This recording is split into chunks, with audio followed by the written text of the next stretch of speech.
Hi, it's Kyle T. Mosley of the Black Sports Insiders here with my main man from the urban sports scene, Mr. Ray Rogers. What's going on, Ray?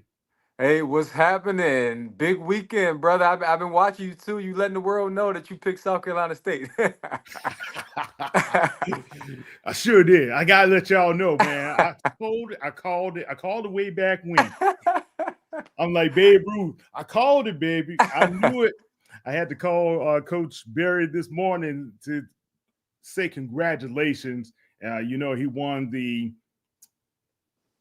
American Coaches Foundation Association's award for Region 2.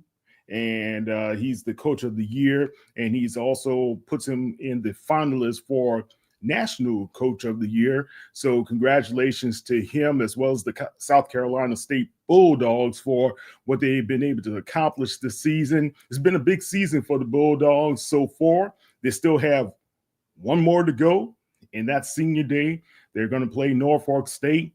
Ray, you're the East Coast guy. How you see this one coming down?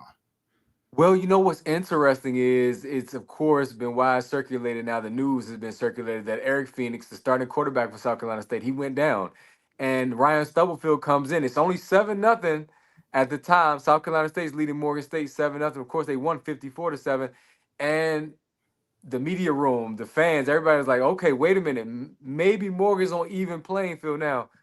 No, Ryan Stubblefield comes in and he does the daggone thing. He also showed he was a dual threat. Many were already saying he could throw the ball. I think Coach Barry put it out there early in the year saying our backup has a strong arm, but he's also a runner and he looked good. So it's like he could start against Norfolk State, which is probably going to happen. They're going to rest up Eric Phoenix for the Celebration Bowl.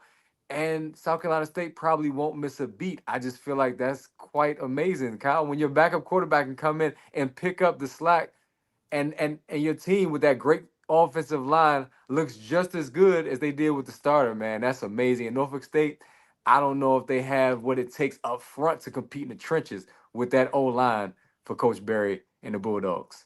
Well, Coach Barry had to tell y'all. He had to let you guys know we got a good backup. We prepare everybody. Yeah. Everybody for the game. Not just one person. Just not my main man, Eric Phoenix. Mrs. Stubblefield as well. He said it. I trust my guys. I I trust trust all my my guy. guys. Yeah. That's right. Yes, Yeah, indeed. did a great job, and that was great reporting that you had coming from the conference win, as well Mhm. as them clinching the conference championship last week. And we have another winner in the house. Uh-oh. Is another thing, Keisha J. Kelly. How you doing, Keish? Listen, I can't even figure out my password for my computer. So I'm on my phone. I was like, I've had this for like 20, I Oh don't my need, oh, God, God, that's all sorry. right. But It happens. You're looking good. You're looking good. I see you representing as always. SU. every day in the office, they said, do you have anything else to wear? That's okay, Keish. Well, talk about you guys, Southern Jaguars, Coach Terrence Graves. You guys were able to clinch the Western Division in the SWAC. Talk about that. It was a great time. I'm just like Coach Graves. Uh, Going to the game knowing that it's the next game, not because you're gonna clinch this actual title. And that's the same thing. Like I was telling our alumni, I was like, yo, it's the next game on the schedule. That's the same thing Coach Graves said. So we got to go into this like it's the next game on the schedule. And of course they were like, no, we gotta clinch before Bayou Classic. I mean, I had no. They just wanted to do it. And so, of course, we clinched, but we got the razzle dazzle with Big Miles. We got the razzle dazzle with the scoop and score. That Rumbling, has made it to stumbling. yeah, it's gone viral. So just to be able to do that, Coach Graves was talking about how his phone, he thought his phone had crashed and how everybody was calling, and Yeah. it was a feeling to to be able to clinch on Saturday and to be able to see where because I'm literally in Montgomery at the Alabama State game when all this was going on. So It was. It was. You know, it was a good. We headed back to the Veterans Stadium. All right. But you know what was great about it, man, and a lot of if you look at what TC Taylor has done, as well as Coach Terrence Graves has been able to accomplish, and then you look at what Coach Chennis Berry has accomplished in his first season at South Carolina State. A lot of firsts and newbies who are really making it happen in HBCU football right now, man, and it's great to see, Ray. It is. I mean, shout out Correct. to both. I watched Coach Graves saying in his press conference that he's a winner, and, he took the long route. And both him and Coach Berry have had these long coaching journeys, but it's just a blessing to see them succeeding and to see them succeeding in their first seasons. I mean, it's something that college football, not just black college football, I want to say college football needs, man. Guys need to get opportunities, new faces, and coaches that have that pedigree. And I'm so excited for both of them, especially Coach Berry, who, you know, people were saying on the field right after that game, not bad for a D2 coach, not bad for a D2 coach, because he's heard it so much. And Coach Graves, he said, I've heard it all as well. So the job's not done yet. And Coach Berry kept reminding me of that. And I'm sure Coach Graves knows that as well. But still exciting to see both of them in the position that they're in, for sure. Which is, say that because he's coach 1 and D2. So that's why I don't understand why you would call him a D2 coach. Crazy. Yeah, let's listen to Coach Graves right now. God. It's a blessing, and it shows that if you stay faithful, you trust and believe, he'll work it out for you. And then it just says 32 years, and I've heard all the he don't have any experience, and all his experiences at HBCUs, or he's not a celebrity, he's not this, he's not that. I'm a football coach, and I'm a winning football coach. And I said that, and I stand on that. I got 9 championship rings, and I put them up against anybody. And I know that I'm prepared, and this is my calling. So that's how I feel. I feel really good. And I thank the board, the administration, Coach A.D. Banks, and everybody that has faith in me to lead this football program. It's a blessing. That Keish, he meant it. I stand on that, and he's right. Let's give him credit, man. You got to give him credit. Only coach who has won for Southern and Grambling in the Bayou Classic as an interim head coach, right? Go ahead, Keith. Correct.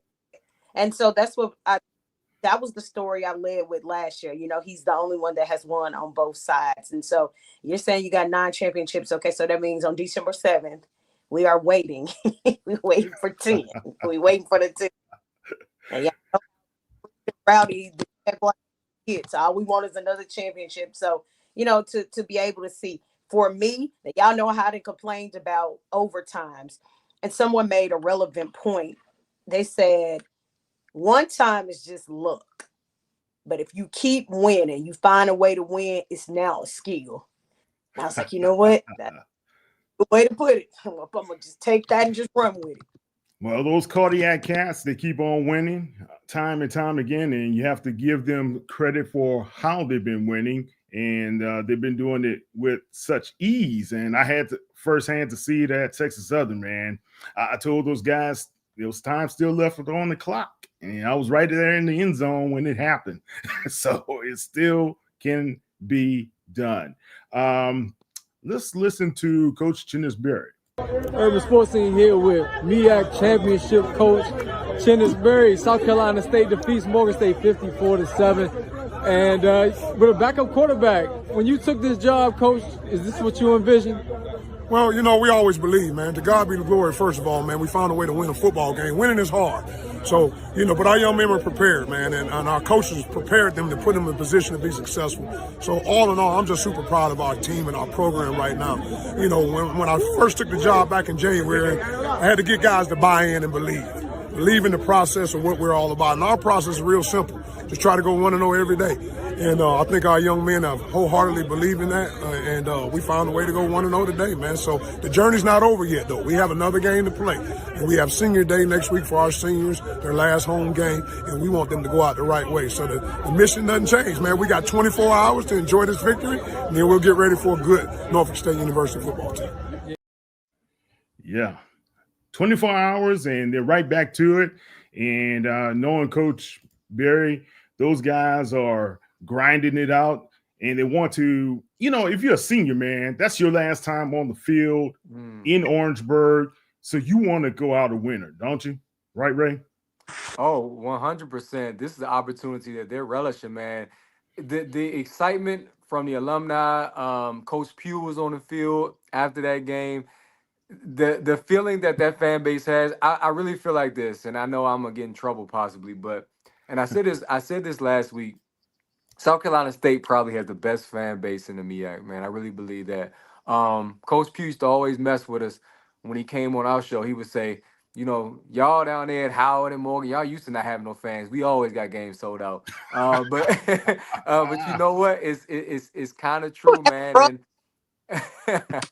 he don't cut no cards, man. But the celebration, those guys look like, you know what? I'm so glad to be part of this. And Coach Berry talks about how he believes in each player, and those guys feel it. And it was just a different vibe coming from the Bulldogs this past weekend. And I think that they're gonna relish in that moment, Kyle. I really do. Yeah, definitely. Well, Keish, you guys got a big competition on December 7th headed your way, or you guys are headed that way to the vet in Jackson, Mississippi. Let's take a listen to Coach T.C. Taylor. Well, not really just him, but the celebration after winning the SWAC East.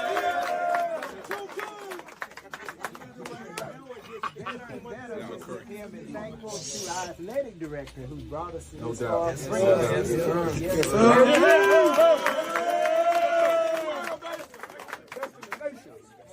to this amazing team. I had no doubt that you all were going to get us here, and I know where you're going to take us to as well. So grateful to you all, best team ever. Y'all keep doing what you do, and congratulations. All right, that's just a little bit about what happened with the Jackson State faithful there.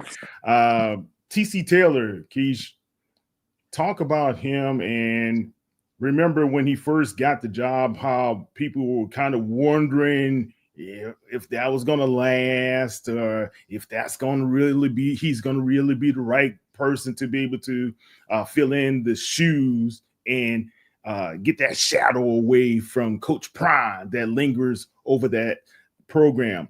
But over 2 years, all he's done was win, right? Right. So, you talk about a coach that has gone undefeated in conference play, and has built a program. And like you said, he's gotten that shadow away from over him. I think the most respectable things is, remember him playing, I think in the first one, like in 99, he was on the team. And so when you look at, what he has built as a respectable team, they found a way to win on Saturday. They did. And so, like I said, I didn't get a chance to talk to him until Monday, but, it was, just to say that you and your staff have been able to, to recruit and put together, one of the best teams, if not the best team, in the conference. And and get back to the championship once again. You can't do anything but respect that. Like, that's just nothing but respect, not only for him, but that coaching staff, as well as those players, which is so funny. Have a coach there, Coach James, and I tease him all the time. Coach James was playing ball at Tuskegee when I was watching him. So now I see him coaching at Jackson State. And I said, well, Coach Slater must be really proud of you. Some of the guys, Javancy Jones played at Jackson State, is also coaching. And I remember interviewing him when he was still playing. So that just makes me feel old, but it does. It's just, it speaks volumes to what they have done to that coach, to that team over at Jackson State. Yeah. Ashley Robinson, Ray, you talk about the work he's done. He's been able to recruit Deion Sanders, Tamika Reed, and now he has Mr. T.C. Taylor leading that football program. How's he rating to you as a athletic director? Well, I mean, you aired the interview with Sayers Guthrie last week, and I could just speak to what Asayas Guthrie told me, he's, of course, for those who don't know, he's a safety for Jackson State, starting safety, former MEAC guy. But anyway, that was one of the reasons why he went to Jackson, why he chose Jackson. Now, mind you, he entered the portal from Delaware State right around the time when Prime was getting ready to leave, when Coach Prime, was getting ready to leave Jackson State. So many on the outside would have thought he would not have picked Jackson State, but he said, I chose Jackson State because of Ashley Robinson and TC Taylor. And it just speaks to how guys see what they're building and they respect what they're doing. And that's a heck of a track record. I mean, Mo Williams, can we include Mo Williams in there as well, Kyle? Because well, you I'm look just at what saying- Mo's doing right now. Why not? yeah, I'm just saying, like, I feel like why not? Why wouldn't a student athlete want to go there? If you're a coach, assistant coach, those who aspire to be a hair coach, why wouldn't you want to go and work for a guy like Ashley Robinson? I think he's doing a phenomenal job, and he hasn't missed a beat. That's the great part. There hasn't been a drop off at all. And I'm not gonna mention no other schools, but we've seen drop offs at other institutions. Yeah, definitely. I think AD Robinson had to let people know, don't talk about my coaches anymore. He had to let people know. So, guys, we will be back with our special guest, Mr. John Grant, the executive director over there at the Celebration Bowl, as well as Band of the Year and the MEAC SWAC Challenge. We'll be back in 2 and 2. Thank you. So, what did you think of the pitch I emailed you? Yes, the one that you emailed me. I remember. The pitch? Oh, Dog Days. What a title. Here we are. Very Victorian, which I loved. Unique relationship is formed. I love unique relationships. With a twist. I know, because I read it. Great. I'm going to tell them you're interested.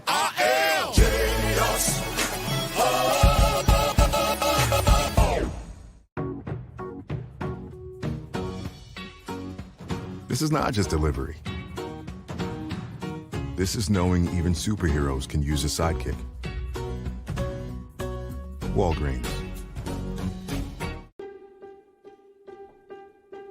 Something amazing is happening here.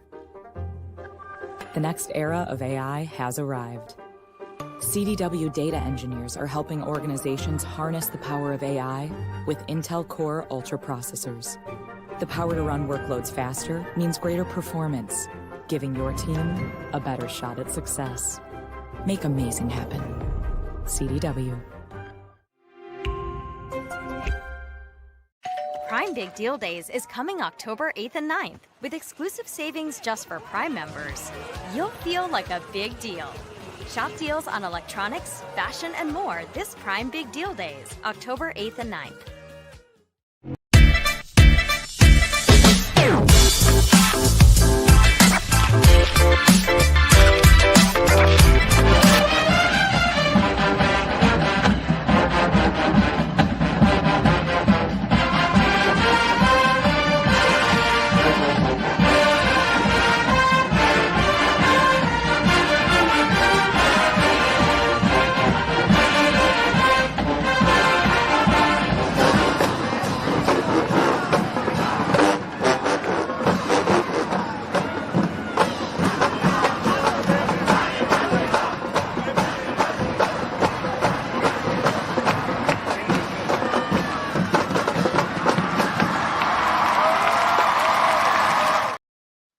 All right, Kyle T. Mosley back with Ray Rogers as well as Keisha J. Kelly. Guys, we have a special guest with us today. That's none other. If you didn't see those two clips, you got number 1 and number 2. You got North Carolina A&T Marching Band, number 1 in the Band of the Year competition. And you got FAMU at number 2. We're going to have John clue us in on what's going to happen down the stretch for that competition. Mr. Grant, how are you doing, sir?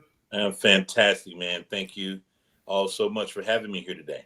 Man, finally got you in the building with me, John. We've been talking all these years. Finally made it happen. It's good to see your face, man. How do you feel about what's happening thus far going into the final stretch of the season where you know you have one team locked up for the Celebration Bowl and you have a competitive SWAC competition between Southern University as well as Jackson State ahead? Well, I look at it as the season, shapes up just as it should. We want to congratulate the South Carolina State Bulldogs on their clinching of the Mid-Eastern Athletic Conference Championship. What a season for Coach Chennis Berry and the Bulldog team. Really, really proud of how they have handled themselves and certainly what they presented on the field this season. Just really excitement, though, on the SWAC side. You got two great programs that have had a tremendous season. I have to call the Southern State Jaguars the Cardiac Kids. Because we call them the Cardiac Cats. Cardiac Cats. I like that. Cardiac Cats, because they certainly had their fans on edge all season. But congratulations to them, and certainly congratulations to the Jackson State Tigers on both of them. One clinching the West with Southern, and Jackson State clinching the East. I think it's going to be a really outstanding SWAC championship game. Yeah, definitely. To have either one of those programs, I know, has Southern been there once before, or will it be their first time ever? This will be their first time if they were to make it, yes.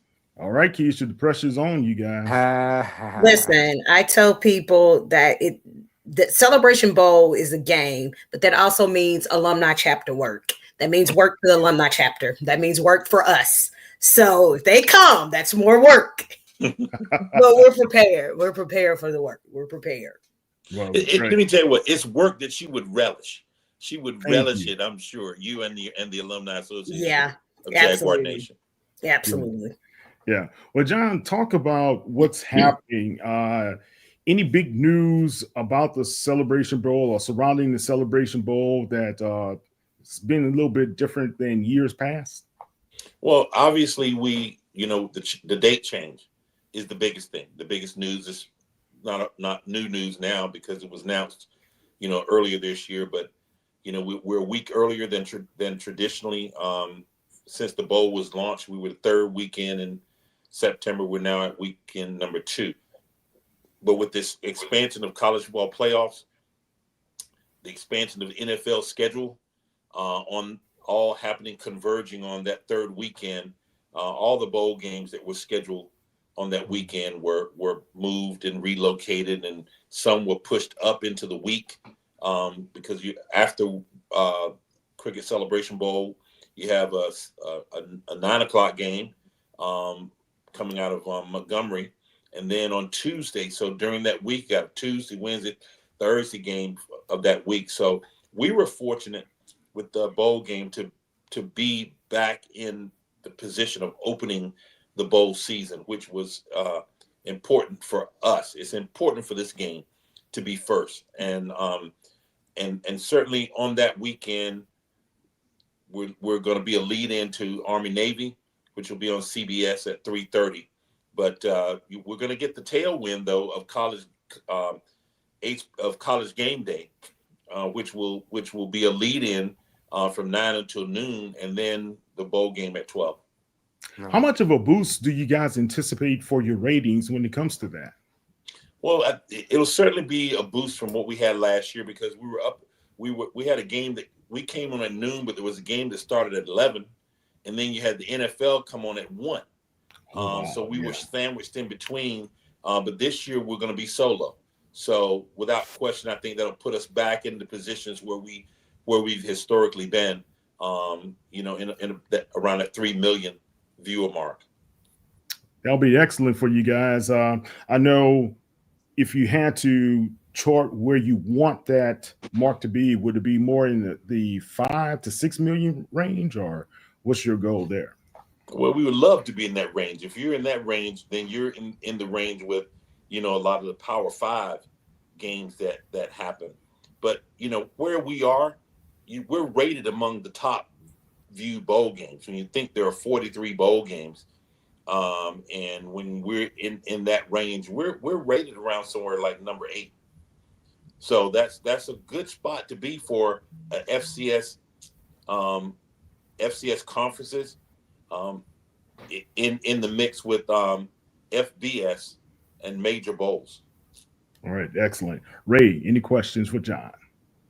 I just want to ask, do you hear the chatter around the streets? Because the streets, the people, they want to see that rematch, South Carolina State and Jackson. No offense to Keisha, but that's what people want to see. Does it matter really to you all what teams play when you have so much, invested into all the institutions? Well, that's a very good question, and I get that question a lot from people who are, regardless.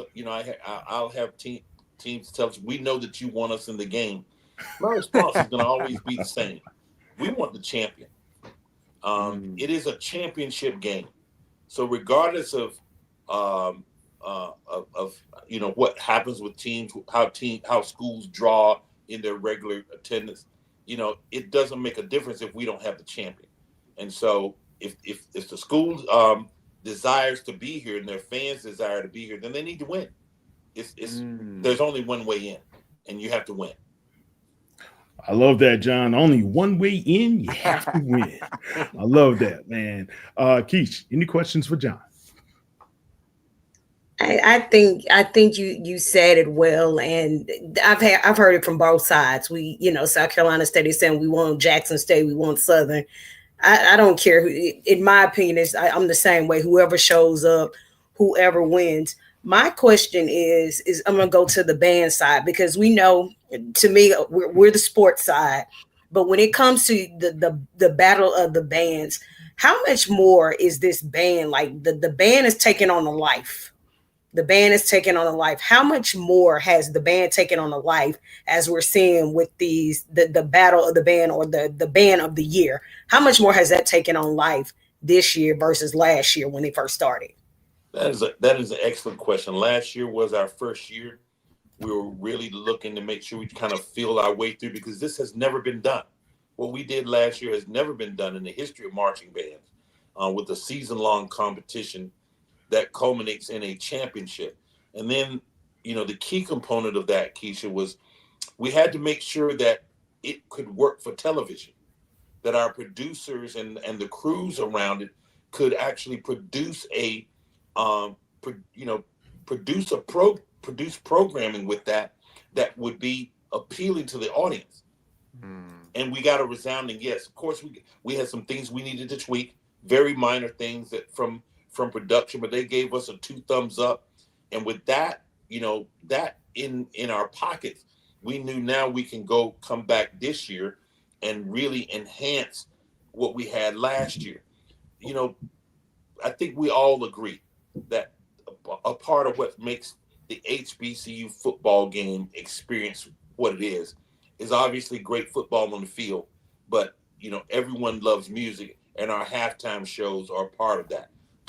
Our goal with the band of the year was simply to do this, to give what I call them musician athletes, because that's really what they are.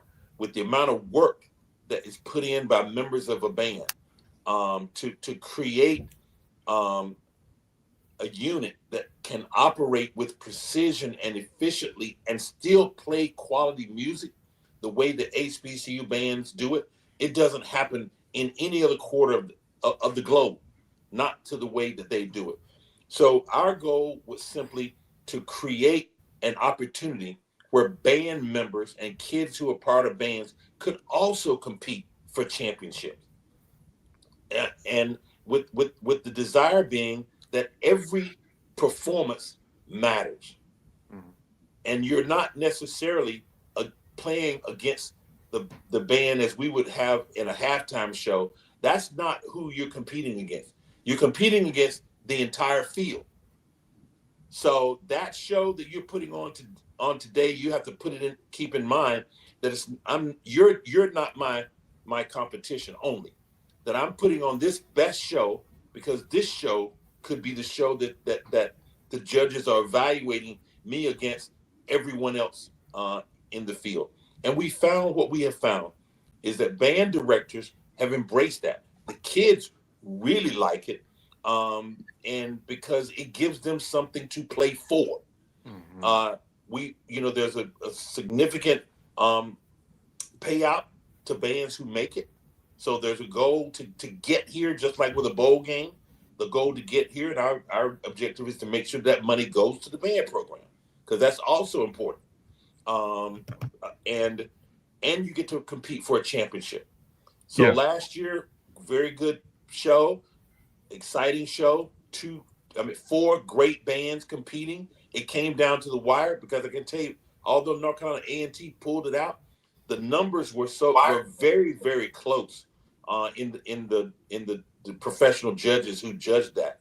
And so congratulations North Carolina A&T last year, and congratulations to Florida Memorial in Division II.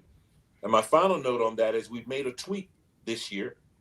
We've added the Metro Atlanta band, high school band of the year. Oh, so great. we have we identified, the judges did, doing 2 high schools from each of the surrounding counties that are also on a season-long journey to get to the championship. And so the top 2 of those bands will perform along with the 4 HBCU Division I and Division II bands. John, I really like that very much, because that engages the crowd and the community around Atlanta to come and be a part of this whole event. Can you stay around with us for another few minutes? Okay, we'll be back in a few minutes, guys. And this is Kyle T. Mosley of Black Sports Insiders, and our guest is John Grant from ESPN Events. We'll be back. November is American Diabetes Month. And while nearly half of us have diabetes or prediabetes, every story is personal. There are stories of strength. Every day is different, not one day is the same. Hard work. No es tenerle miedo realmente a la enfermedad, es saber cómo combatir la enfermedad. And heartbreak. When she passed away, it was because of diabetes. But no matter your diabetes story, we fight for you and to find a cure. Join us at diabetes.org.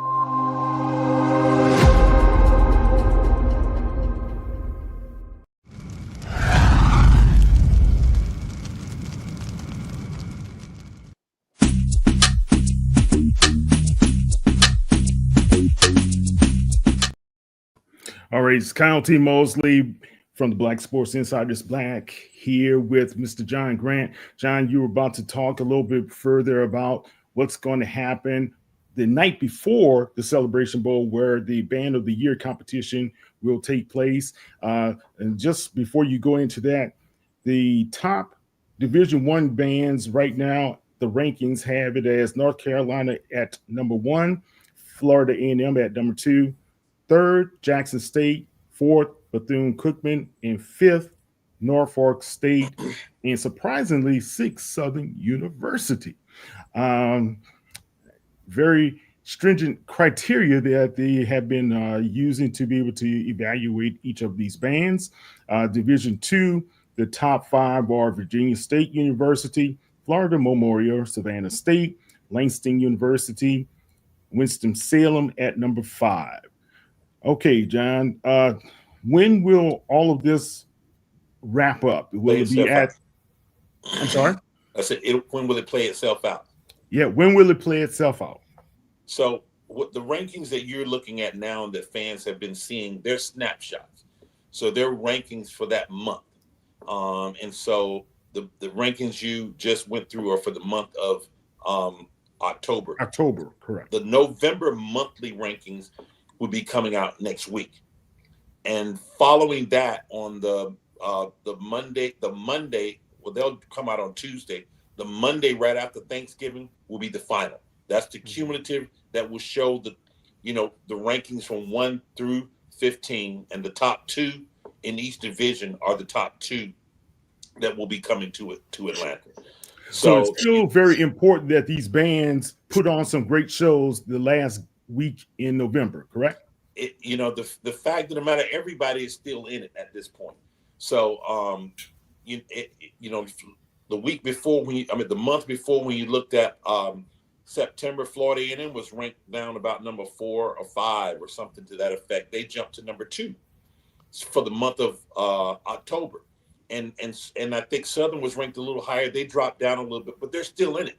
If you're still within that top 7, and you perform well in November, it can easily vault you up in a cumulative way in the top certainly in the top 2 is where you want to be. Actually, you really want to make it into the top 5, because there are some other criteria. Then once you're in the 5, then the committee comes together and they're evaluating all kinds of criteria. Some of the criteria, one of the criteria, basic one, is if you win, can you come? If you're in the top 2, can you come? Participation is a part of that process as well. When I say participation, band directors, they have to submit their what the performances they want the judges to adjudicate. If a band director doesn't submit, then the committee still goes out and they search for performances that and pull those out and adjudicate those. So a band director's engagement through the season is also one of the culminating criteria that they use, along with others as well. Excellent. Look, John, I told you once before, I'm an old drum major. And I love the fact that you guys got the top 10 drum majors out there, top 10 percussion and musicality and dance troupe. But it's nothing like the drum major. We got to lead it all, like I do now. But it's great. It's great to see, man. And I have to appreciate what you guys have added to the whole event. And at the event, will you guys have any like special guests, musical guests, anybody scheduled already, or is it just going to be exciting to wait and see? This year, the focus is on the bands. And we have, with the 6 bands, and the band of the year, again, is on Friday, December the 13th. The show starts at 7 p.m. and goes to 9:30 p.m. at Mercedes-Benz Stadium. As I indicated, we've got the 6 bands. Each of them will have up to 15 minutes to put their best show forward. The judges will be there judging it real time. Last year, we didn't announce the winner that night. We waited until the next day. We found, in talking with our producers, that there's a lot more energy when we're able to announce the winner at the event, which we will do that night as well. So, what we're building out here is what we're calling championship weekend. You got the championship for marching bands on Friday, then you have the championship in football on Saturday. And our goal is, as we build this, you are holding that what do you call those? Yours? My baton? Yeah. Baton? Mace. Yeah. Your mace. Where did you march at, Kat? Excuse me? Do you want me to pull footage? Do you want me to pull footage? McDonald 35 Senior High School marching band. Oh, jeez. Oh, I know about McDonald 35. I do. I do. All right. You better trust that. I was a part of the Tenacious 4, baby. All right. Let's just get it straight. Imagine in that, in a championship like this, just like football players get championship rings, that you were able to sit here years later after being in a marching band, having been a national champion, and also be able to show a championship ring as the national champion of marching bands. That's the vision that we have. And we know that as this evolves forward, that's what it's going to be. We also have a vision that, the compensation will ultimately go beyond just the top 2. That as we grow this, and it will, and I've got some really big announcements to make. I can't announce them here because we're still finalizing the paper, but there's a huge announcement that's about to come out. On. You got to give me something, John. With Band of the Year. Well, let me say this. We're going to be announcing a new title sponsor for the Band of the Year. I won't tell you who it is, but that will be coming out. I can tell you this, though. just last night around this time, we finalized a deal with Amazon as a major sponsor for the band of the year. Congrats. We just this year alone from last year, we've added about 6 new major corporate partners in the band of the year, and the phone continues to ring even to today, where we're evaluating how we can get people to fit. But that event, I want you to hear me say this here. That event over time will be as big as the Celebration Bowl, if not bigger. Yeah, it will be because everyone loves music. Yeah, it will be because we are crossing over not just the Division I's, MEAC and SWAC, but this encompasses every conference, including the independents. And the independents would be North Carolina A&T, Tennessee State, Hampton, who are not a part of an HBCU conference. So because the reach is wider, the fan connectivity will be broader, but it'll also make the whole bowl weekend even that much bigger when you're crowning music champion and football champion.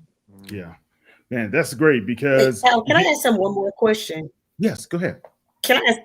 Oh, so I'm sorry, John. I don't know if you remember this years ago when I interviewed you and I asked you about a battle of the bands and bands coming in and the game day experience. Now we're able to see in real time how it's actually unfolding with adding the bands, and you're saying that it's going to be as big. I think it's true because everybody loves HBCU bands. Everybody, it's kind of like a married couple is what I always say. The band and the football team go together. Mm-hmm. But I don't think I ever would imagine like in real time seeing like these two different things, because you do get a whole championship weekend. And I try to make sure that we delineate between what we're doing with the band of the year and battles of the bands. Battles of bands are great. They're invitationals. You get invited. They're exhibitions because you're not competing. The only way to get here is you have to win. You have to put your best foot forward. You have to be ranked in the top 2 in order to get here. So it's just, if you think about the model is just like what we're hearing now a lot with the college football playoffs. To get into the playoffs, you have to be ranked by the committee once you're outside of the conference champions. And that is the case here. So, but the beautiful thing about the band of the year, what I love about it is, we got Dr. Julian White, who's one of the co-chairs, along with Professor Dowell Taylor, right. Dr. Julian White from Florida A&M and Professor Dowell Taylor from Jackson State, two outstanding and legendary band directors with over 100 years experience combined. And then, our committee is comprised of some legendary people who were who led marching bands and some who are still a part of them today. And what they are also doing is after each adjudication, they give written feedback to the band directors in terms of how they can improve in certain areas, which the band directors really love that. And what I'm hearing, I'm not a band person, which is good for me because I can be objective and neutral, and I'm learning a lot. But what they are saying is that they have seen marked improvement from bands last year to this year. Oh, good. In innovation, in what they're in their presentations, in their showmanship, and so that's what we hope. And then by adding the high schools, we are also hoping that young person who can't play a sport can say, you know what, I can play an instrument and still compete. And that's what we hope comes out of this too. All right, great. Ray, any last questions for John? I'm tapped out, man. I'm just sitting here thinking because my school doesn't have football and I'm on the sideline too often. So that's what my mindset is. But it's great it's great what you're doing, and I'm just excited for the future because based on everything that you're telling us, we haven't seen the best that's yet to come. And that's amazing because it's already been spectacular the way it's all come together. And I'm excited for all the schools involved. I'm excited as a MEAC guy. I'm excited to see Norfolk State there at the top of the rankings. So congratulations, man. Appreciate you. Thank you. And look, they're grading the categories on musicality, pictures, drill and design, percussion, drum majors, auxiliaries, dance, flags, majorettes, and the highest possible points per band will go into that ranking, correct? That is correct. And Right. Look, this what we're all building together. You know, having us on this show tonight, and I want to thank all of you for doing that, because that's a part of what's required to build what we have. This is our Super Bowl. This is our Super Bowl weekend. Thank you. And Thank so where we have to continue to work through, where people who used to say, well, if my team's not in it, I'm not going. We want them to say, hey, 2 tickets to the Celebration Bowl, give them to me. I don't care who's playing. I just want to be there, because it is that kind of environment. And that's what we are working to continue to build, which is an experience that you can't get at any other game. There are some great experiences with HBCU games through the season, but we want to make sure that the Cricket Celebration Bowl and Championship Weekend with Band of the Year is 10 notches above. That's what you want to be there, and people are putting it on their list. John, before you get off, man, you and I had a great conversation once before about how important it is for attendance, but also how important it is to help out with the media. Kind of touch on that as well. Well, you know, we've entered a new era in terms of for HBCU football and television. There are more HBCU games televised this year than there ever have been in a single year in history. Wow. Let me repeat that. There were more HBCU games televised across multiple platforms, whether it's HBCU Go, ESPN, the NFL Network. I mean, you go down the list, than any other time ever in history.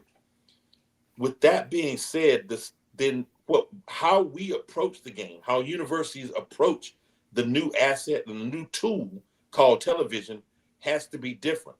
You know, we've always measured a game when we would say whatever game or classic game is the largest. Mm-hmm. Well, that measure is no longer true unless you specifically say the largest in attendance.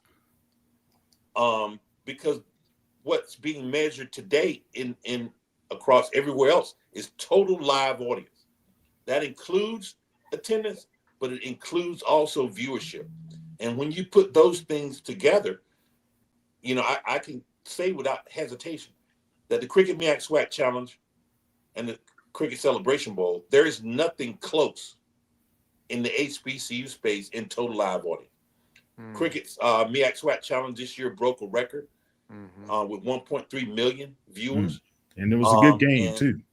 I mean, yes, and it was. It was a good game. And on ABC in a primetime slot, Saturday Night Football live on ABC, and the same thing with the bowl game.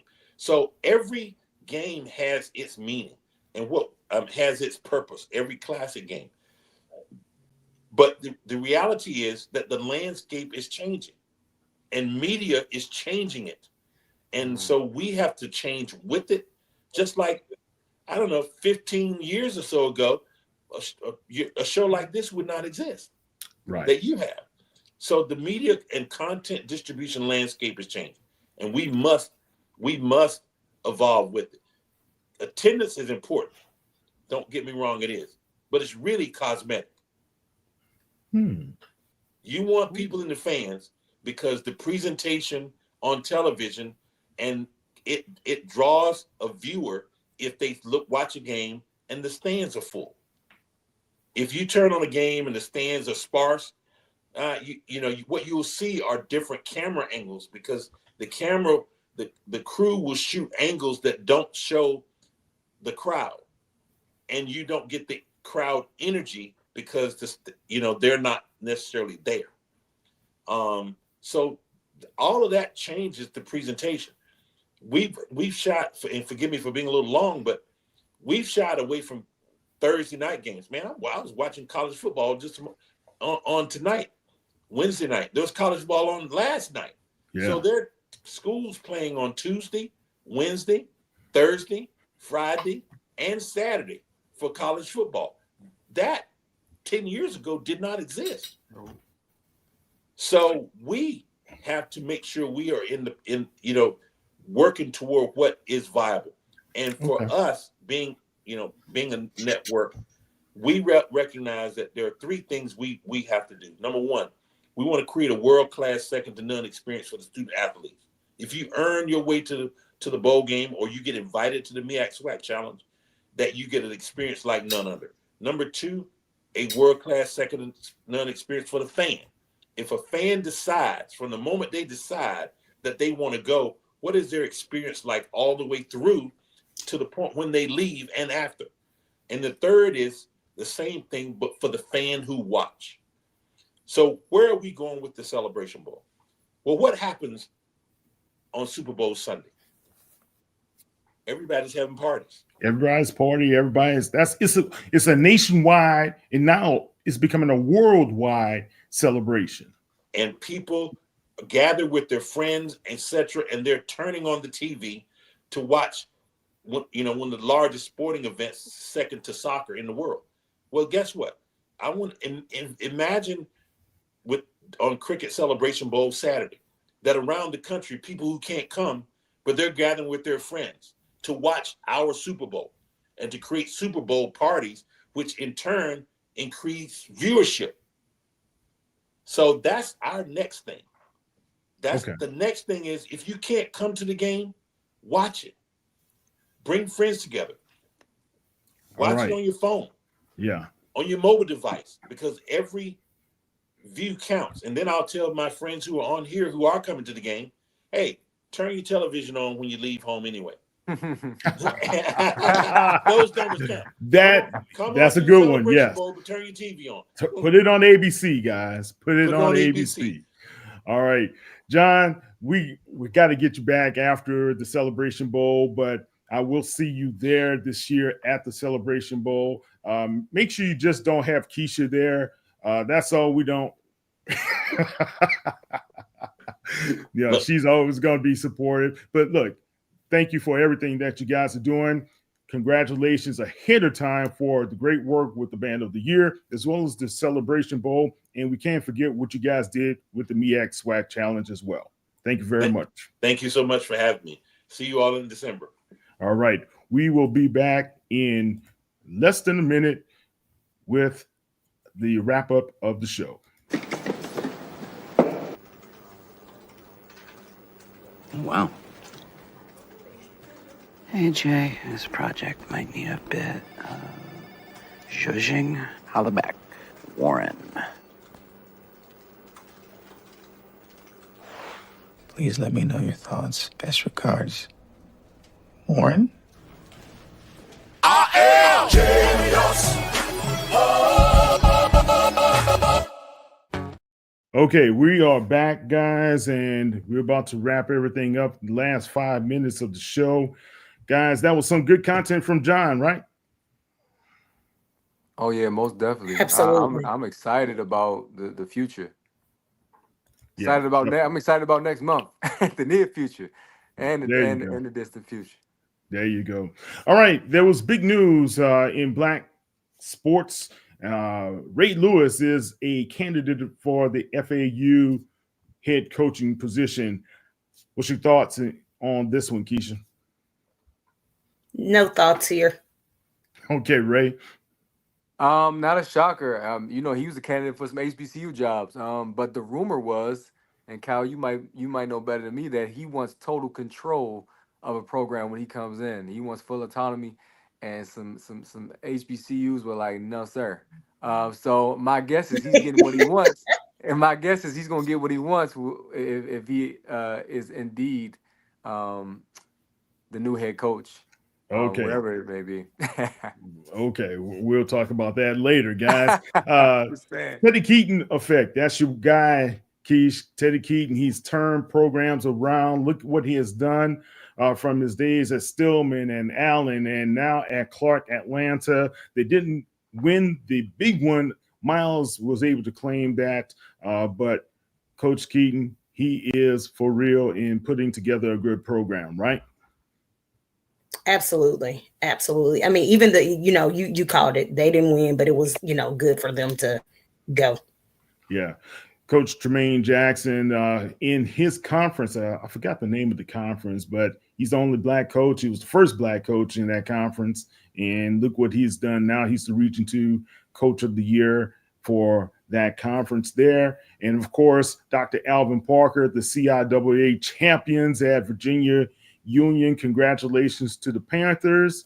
And we have Coach Shade over at Miles College. Those guys took it home, the SIAC championship. Coach Shade.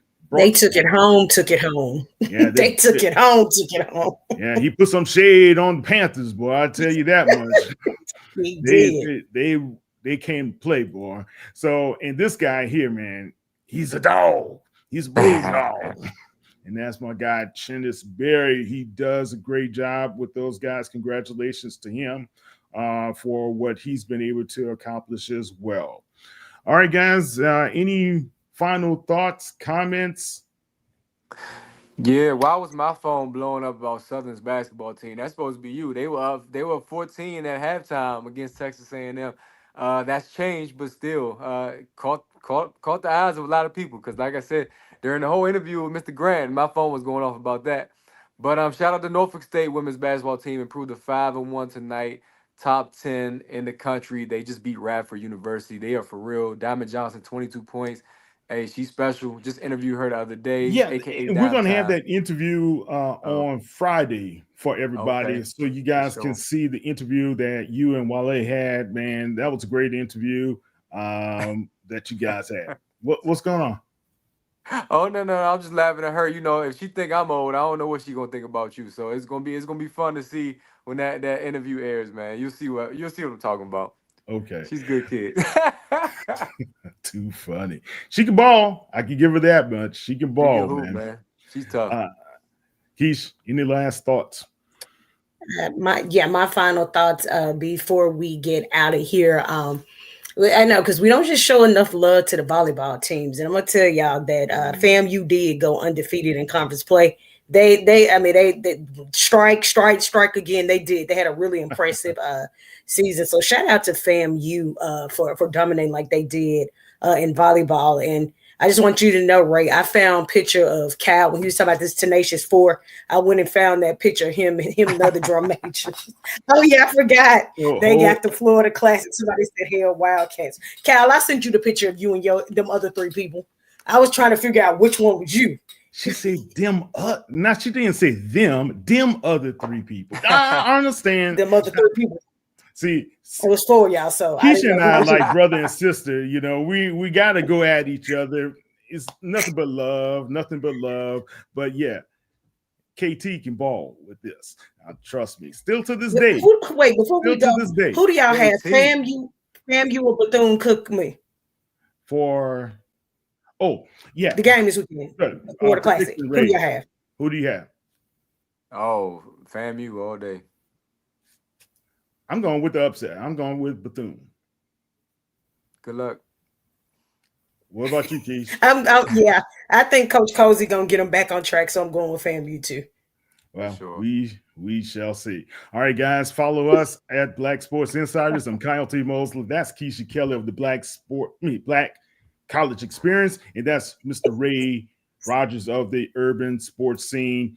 You guys follow those guys online. Thank you for checking us out. We'll have a re-air of this if you weren't able to catch the full show, and you can always check us out on our YouTube channel. You could go to Black Sports Insiders, or you can go to HBCU Legends. It's there as well. You guys have a great one. We will not be on air next week because it's the holidays, and I want you guys to enjoy time with your family. Help out some families out there that have some food insecurities, guys. That's for real, especially during this period of the holidays. We're giving away some turkeys here in the Houston area with KCOH and Ralph Cooper's show. So if you guys would like to donate, I'll have that on the X site as well as on the Facebook site as well, how you can be able to donate via Cash App.